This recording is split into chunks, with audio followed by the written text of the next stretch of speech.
남한국 유다의 고난, 남한국 유다의 고난, 이런 제목으로 말씀의 은혜를 나누고자 합니다.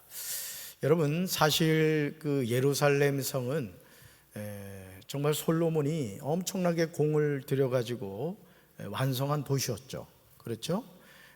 하나님이 그 다윗이 성전을 지어서 봉헌하고 싶습니다, 그런 이야기를 했을 때, 너 전쟁 많이 해서 피를 많이 봤기 때문에 너 성전 건축할 수 없어, 이렇게 말씀을 하시죠.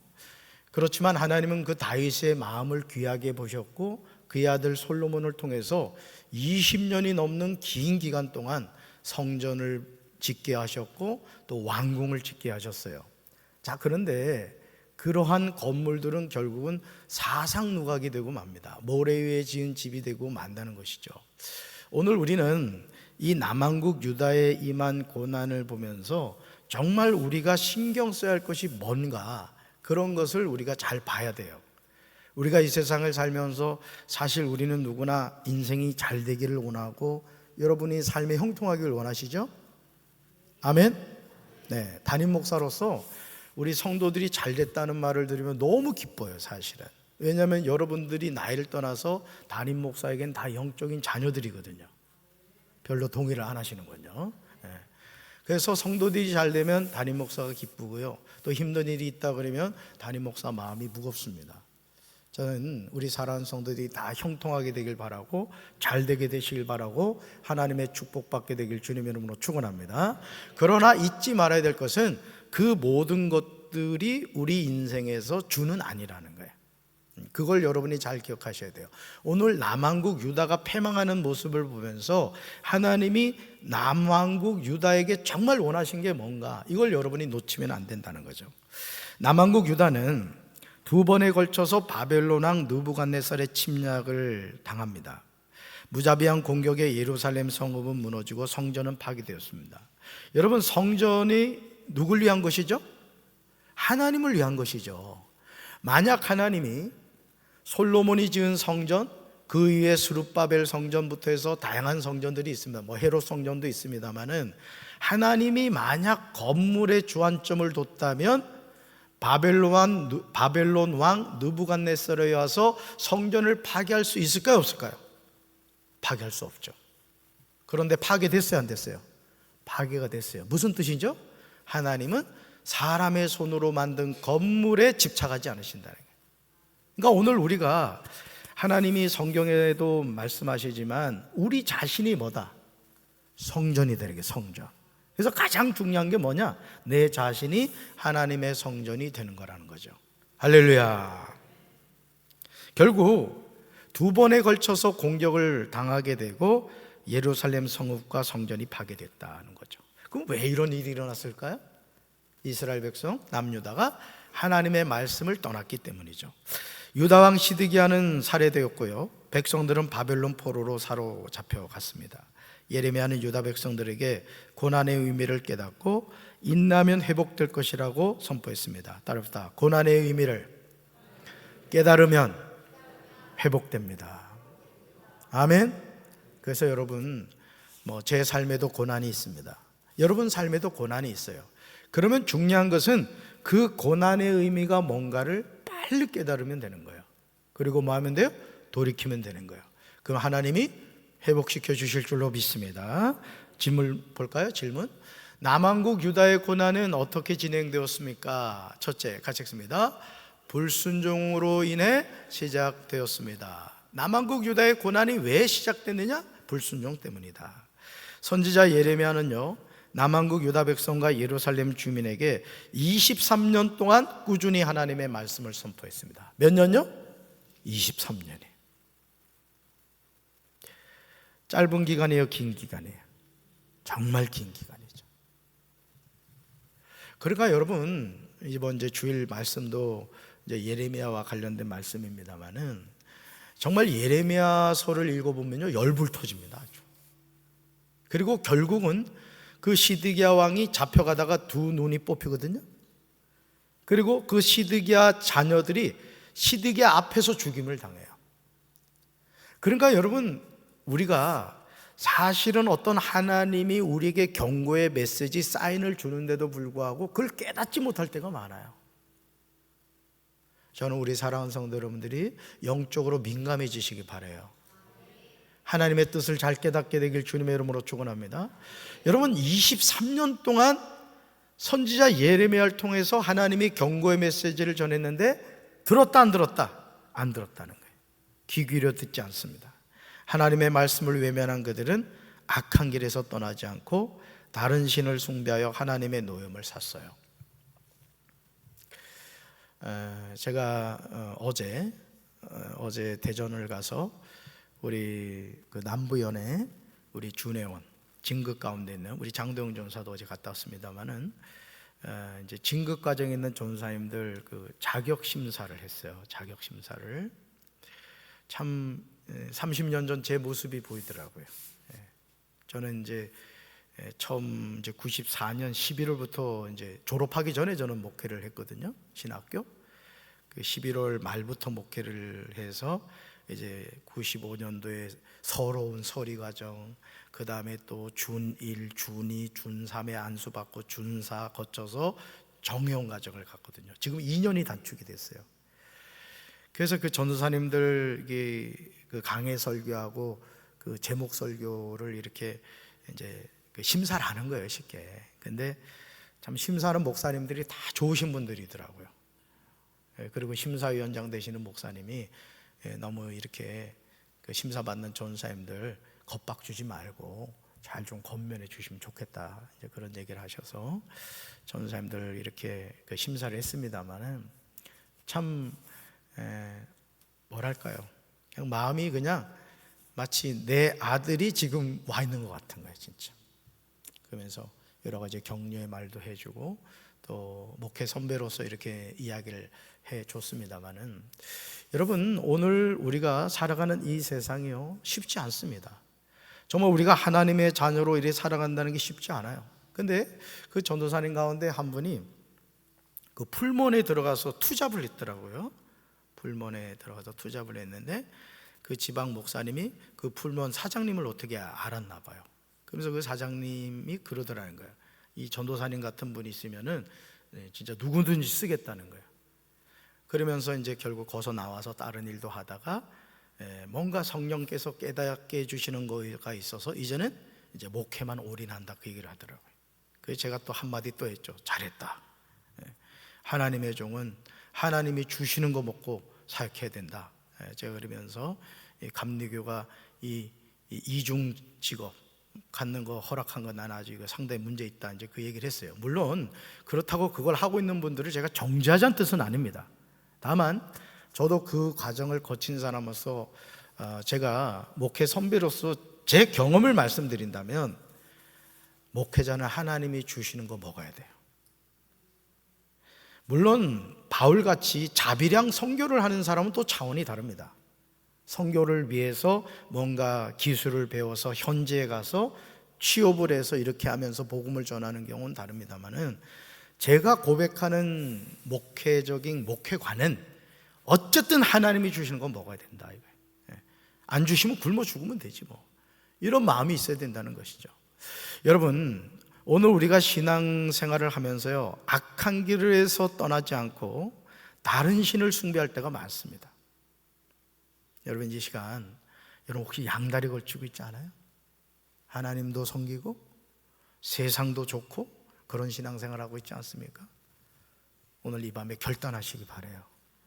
하나님만 선택합시다. 아멘이십니까? 그게 미련한 것 같아도요, 저도 30여 년의 목회를 돌이켜보면 그때 하나님을 선택한 것이 축복이더라고요. 개척교회 있을 때도 제가 언젠가 말씀드렸잖아요. 집사람이 하도 힘드니까 가서 돈 벌어오겠다는 거예요. 남편 말을 안 듣더라고. 근데 한 2달 일하더니 못하겠다는 거예요. 잘했다 그랬죠. 그래서 제가 얘기했던 게 뭐냐면 돈 벌어오는 만큼 기도하라 그래서 기도하라고. 그러니까 순종하더라고. 그러니까 그게 중요한 겁니다. 오늘도 우리가 하나님을 믿는 신앙인으로서 이런 믿음의 결단이 없으면 우리 이 세상 못 삽니다. 아멘이십니까? 하나님을 선택하는 성도들 되길 바라요. 자녀들이 목회하는 자녀가 있다면 그 자녀들한테 그런 말을 해주는 부모가 돼야 됩니다.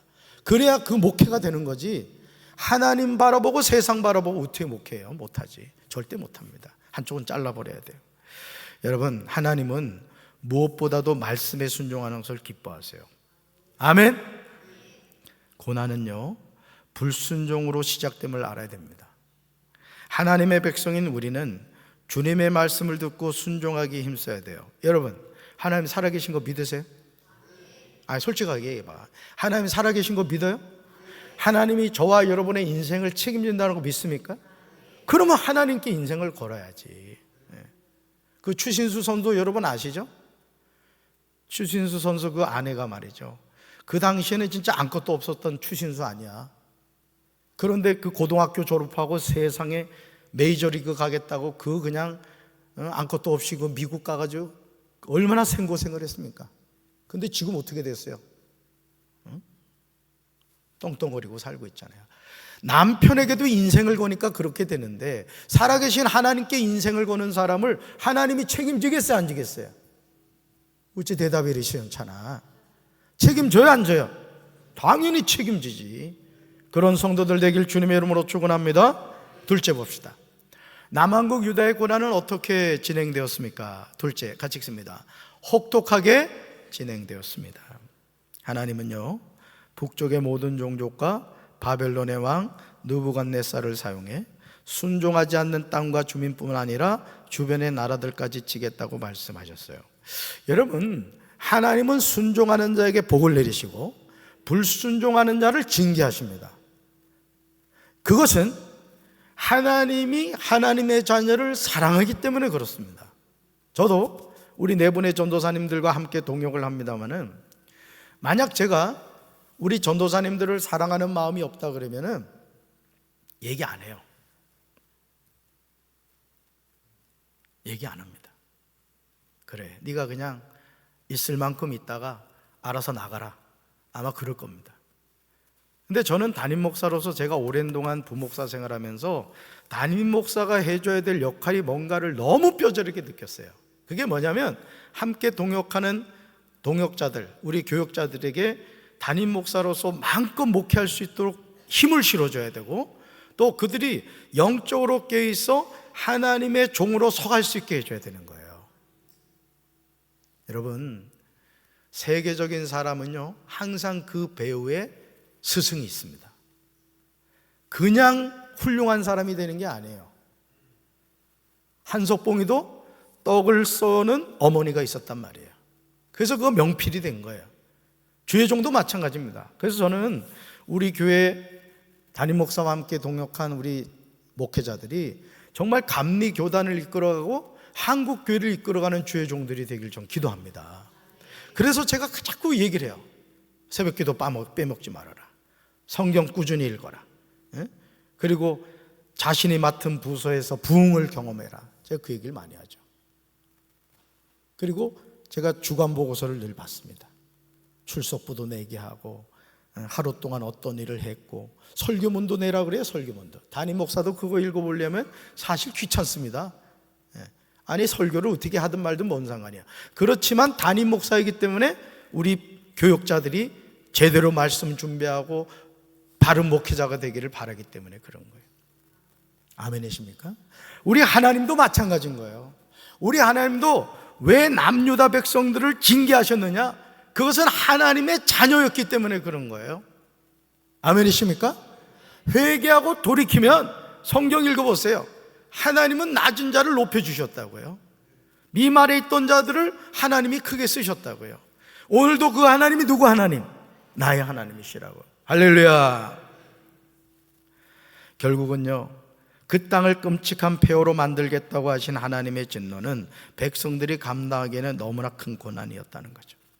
영원한 폐허는요, 말씀에 불순종한 죄의 결과를 말해줍니다. 그러니까 여러분은 인생이 흥하고 망하고, 우리 가정이 흥하고 망하고, 우리 교회가 부흥하느냐 쇠퇴하느냐, 우리나라가 흥하고 망하느냐,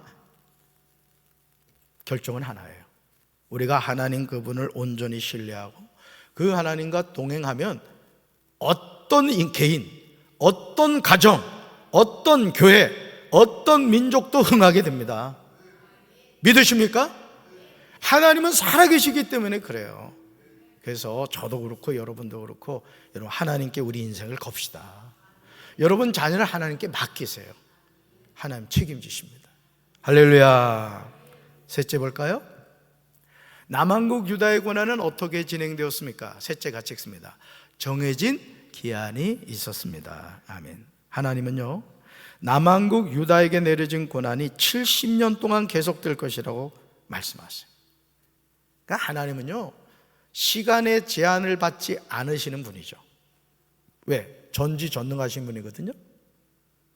하나님은 시간의 지배를 받지 않아요. 시간을 다스리는 분이에요. 시간을 거슬러 갈 수도 있고 앞당겨 갈 수도 있고, 하나님은 그런 분이시라고요. 그러나 우리는 어떻게 해요? 시간 속에 살다가 시간 속에 사라지죠. 여러분, 하나님은 예를 들어서 지금 남유다 왕국이 바벨론 포로로 가서 몇 년 만에? 70년 만에 그들이 다시 고국으로 돌아올 것이라고 말씀하세요. 예를 들어서 아브라함에게 앞으로 그의 후손들이 애굽으로 가서 몇 년 만에 돌아온다고 그래요? 400년 후에 돌아온다고 그래요. 그래서 정확하게 430년 만에 돌아온단 말이에요. 그러니까 여러분, 40일도 아니고 43년도 아니고 430년이라. 이게 왜 가능해요? 하나님은 전지전능하신 분이란 말이에요. 믿으십니까? 자, 그런데 하나님이 이 70년이라는 시간을 준 것은 무슨 시간을 의미하느냐? 돌이키는 시간이란 말이에요. 하나님의 말씀을 깨닫게 하는 시간이란 말이에요. 그러니까 여러분, 우리가 하나님 앞에서의 고난의 시간이 1년이 될 수도 있고 5년이 될 수도 있고 10년이 될 수 있다고요. 그러면 빨리 돌이키면 어떻게 돼요? 그 기간이 단축될 수 있다는 거예요. 할렐루야.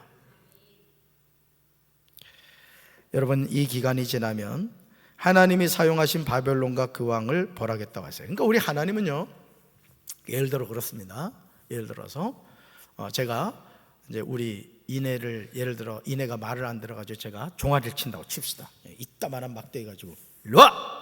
종아리 걷어! 내가 이제 막 종아리를 때린다 칩시다.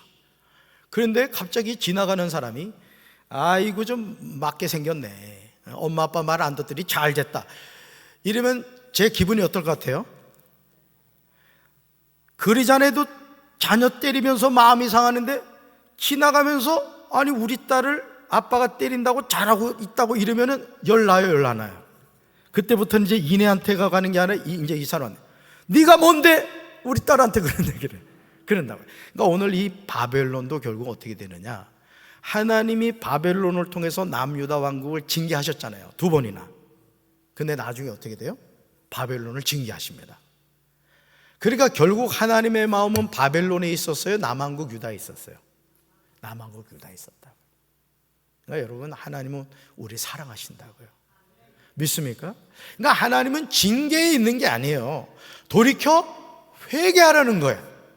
깨달으라는 거예요. 아멘이십니까? 그래서 하나님은 바벨론을 사용해 남유다를 징계하셨지만 고난의 기간이 끝난 후에는 유다를 다시 회복하겠다고 약속하셨어요. 그래서 여러분, 자녀들 회초리 많이 들어봤잖아요. 저도 돌아가신 아버지한테 종아리를 많이 맞았습니다마는, 그래서 이만큼 된 거야, 종아리 맞아가지고. 그런데 사실은 여러분, 그 자녀들을 이렇게 종아리를 때립니다마는 결국 그 종아리 때리면서도 부모는 더 마음이 아프거든요. 우리 하나님도 마찬가지라는 거죠. 그러면서 결국 하나님은 이 예레미야를 통해 예언한 바벨론 포로 생활이 70년이 될 것이라는 것을 누굴 통해 깨닫게 하냐면은 다니엘을 통해 깨닫게 합니다. 그러니까 여러분, 예레미야는 이 남유다 왕국이 멸망하기 전 23년 동안 너희들 그러다가 하나님한테 맞는다, 하나님이 징계하신다, 계속 예언을 했어요. 근데 남왕국 유다가 망했어요, 안 망했어요? 결국은 망했어요, 불순종해서. 그러면서 왕족이나 귀족 자녀들이 바벨론 포로로 잡혀갔는데 그 잡혀간 포로 가운데 하나가 누구였다? 다니엘이었어요. 근데 다니엘이 기도하는 가운데 어느 날 선지자 예레미야를 통해 예언된 그 하나님의 고난의 때가 70년 만에 회복될 것이라는 걸 깨닫게 돼요. 그 다니엘서의 그 내용이 이제 기록이 되어 있죠. 여러분, 우리는 고난 중에도 사랑하시는 하나님의 마음을 알고 인내해야 될 줄로 믿습니다. 그래서 여러분 자신의 인생이 막히는 것 같고, 예를 들어 여러분 가정에 자꾸 문제가 일어난 것 같고, 예를 들어서 우리 교회에 문제가 있는 것 같고, 나라에 문제가 있는 것 같다. 그러면 여러분, 그 고난의 문제를 해결하실 분이 누구예요? 여러분이 머리를 싸매고 누워있다고 해서 인생의 문제가 풀려요, 안 풀려요? 안 풀려요. 그래서 가장 지혜로운 인생이 누구냐면, 고난 당했을 때 하나님 앞에 와서 엎드리는 거야. 아멘?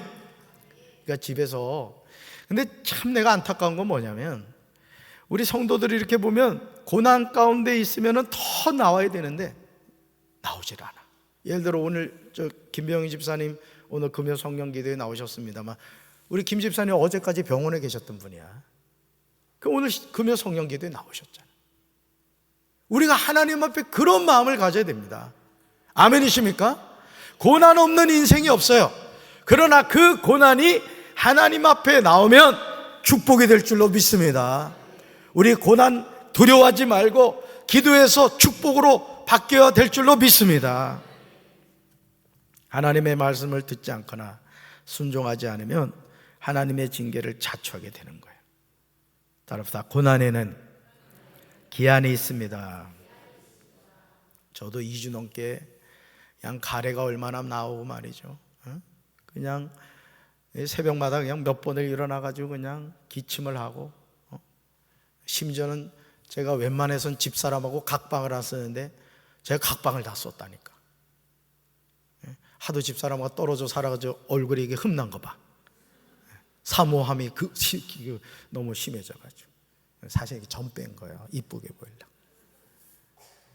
지금도 감기 걸린 분들 많더라고. 따라서 고난에는 기한이 있습니다.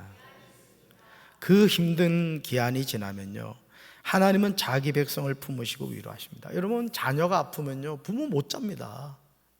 자녀 방에서 콜록콜록거리고 막 앓는 소리가 나는데 어느 강큰 부모가 편안히 두 다리 뻗고 자겠습니까? 물론 아빠들은 대부분 두 다리 뻗고 자죠. 근데 엄마는 못 자더라고요. 저희 어머니를 봐도 그렇더라고요.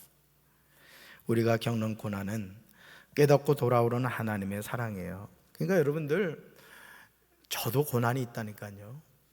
저도 고난이 있어요. 그렇지만 낙심하지 말자고요. 포기하지 말자고요. 왜? 하나님 시퍼렇게 살아계시잖아요. 그래서 우리 금요 성령 기도에 제가 하나님께 기도하는 것은 지금 한 100여 명 정도 나옵니다만은 새벽 기도 100명. 너무 겸손하게 잡았지 뭐야. 새벽 기도 100명. 금요 성령 기도에 200명 와서 말이죠. 뜨겁게 기도하고 말이죠. 여러분 걱정하지 마. 여러분이 기도 세게 해가지고 지붕이 들썩들썩하면은 괜찮아. 새로 하면 돼. 걱정하지 말고 부르짖으라고. 아멘. 우리 이병일 대표가 우리 교회 등록해가지고 이제 지붕 뚫어줘도 금방 공사하면 돼. 걱정 안 해도 된다. 하나님께 기도하면 하나님이 들으시고 응답하실 줄로 믿습니다. 따라합시다. 낙심하지 맙시다. 하나님 살아계십니다. 아멘. 가슴에 손을 얹읍시다. 사랑의 주님, 하나님의 말씀에 불순종하여 남유다가 결국 망해서 바벨론 포로로 잡혀갔습니다. 시드기야 왕은 눈물의 선지자 예레미야가 그렇게 살 수 있는 길을 이야기해 주었지만 결국 불순종했고, 자신이 보는 앞에서 사랑하는 자녀들이 다 죽임을 당하고 결국 두 눈이 뽑히고 본인도 죽임을 당하고 말았습니다. 주님, 우리의 완악함을 아시는 주님, 하나님의 고난 앞에서도 기도하지 않고 하나님의 책망 앞에서도 징계 앞에서도 돌이키지 않는 교만함, 오늘 하나님 앞에 회개합니다. 우리가 속히 깨닫고 겸손히 무릎 꿇게 도와주시고, 너는 내게 부르짖으라, 내가 내게 응답하겠고 내가 알지 못하는 크고 은밀한 일을 내게 보이리라고 주님이 약속하여 주셨사오니 낙심하지 않게 도와주시고 두려워하지 않게 도와주시고 포기하지 않게 도와주시고 하나님께 부르짖어 어떤 질병도 어떤 저주도 다 사라지게 도와주시고 믿음으로 승리하는 우리 성도들 되게 하옵소서. 이 밤에 약속의 말씀을 붙잡고 부르짖어 기도하다가 하늘문이 열리게 하옵소서. 하늘의 신령한 복과 땅의 기름진 복을 받는 우리 성도들 되게 하옵소서. 예수님 이름으로 간절히 축복하며 기도합니다.